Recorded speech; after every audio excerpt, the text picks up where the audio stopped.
Can a team dominate and be dominated in the same game? Sounds strange, right? But honestly, that's exactly what it felt like in our match against West Ham. The first half had pretty much everything you'd want to see from Arne Slot's Liverpool. A calm, patient build-up, control over the tempo, some promising moments going forward, and most importantly, not letting West Ham see much of the ball or create anything dangerous. But then the second half came around, and it was almost like watching a different game. West Ham grew into it, and they nearly walked away with a point late on. So what actually happened? What positives can we take away from this one?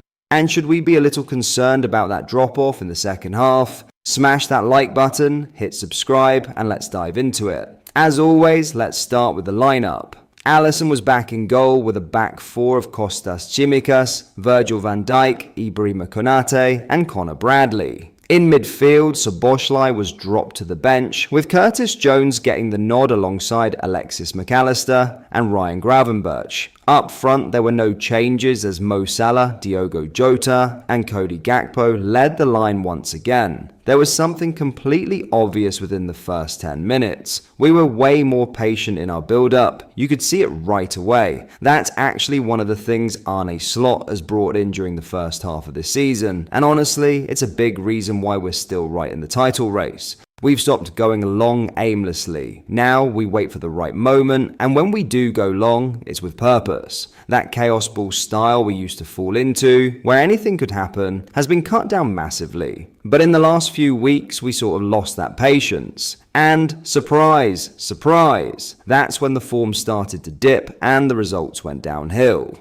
We were rushing it, going long too often, and just looked nervous on the ball when playing from deep. Luckily against West Ham, that patience came back. We were calm again, choosing our moments, and because of that, we managed to break them down and score the first goal. But before we show you the actual goal, let's take a look at a key moment that happened just before it. 10 minutes into the game, you can see us setting up in our usual 4-2 build-up shape. So, at first glance, nothing new, right? But look a bit closer, there's a clear shift in roles for some of our players. First, notice Alisson. He's not just sitting back, he's actually stepping in as part of the back four. That gives us an extra passing option and creates a numerical advantage to overload West Ham's press. Then there's Konate, who's drifting wide and almost playing like a right back. That's mainly to make up for the lack of passing range we normally get from Trent, who's still out.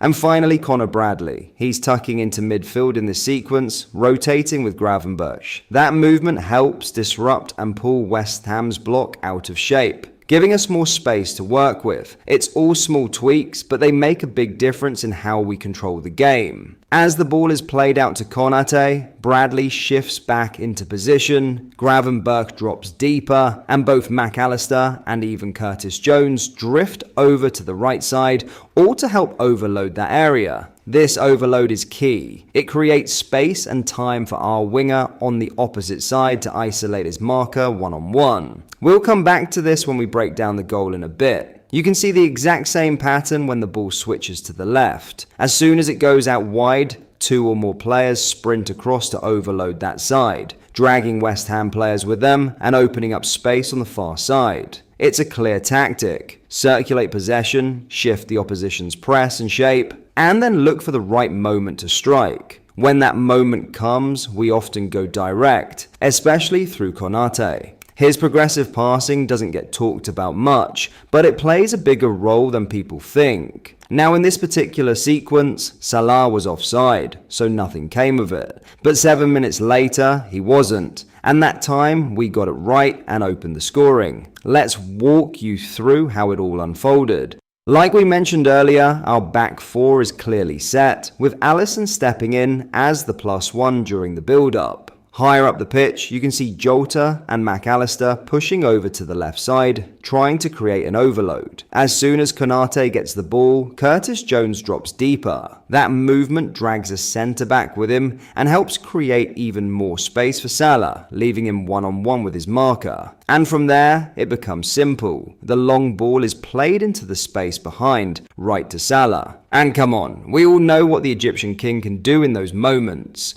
Mo, who just renewed his contract with us for another 2 seasons, marked the occasion in style. A beautiful assist and a performance that reminded everyone exactly who he is. If anyone still wants to claim Salah's just a penalty merchant or a player who only shines because of hard work and not talent, just show them his assist compilation. Or honestly, just show them this one. It says everything. Now, the first half, apart from one chance for West Ham, was a dominant display from us, both on and off the ball. Our pressing shape, which started in a 4-2-4, often shifted into more of a 4-3-3 during play. That adjustment helped us protect central spaces better and control West Ham's transitions. The second half, though, was a different story. Our performance level dropped, which is maybe understandable given how long and intense the season's been, but that drop-off allowed West Ham to grow into the game a bit more. Our pressing also slowed down. It wasn't as aggressive or coordinated as in the first half. West Ham had more time on the ball,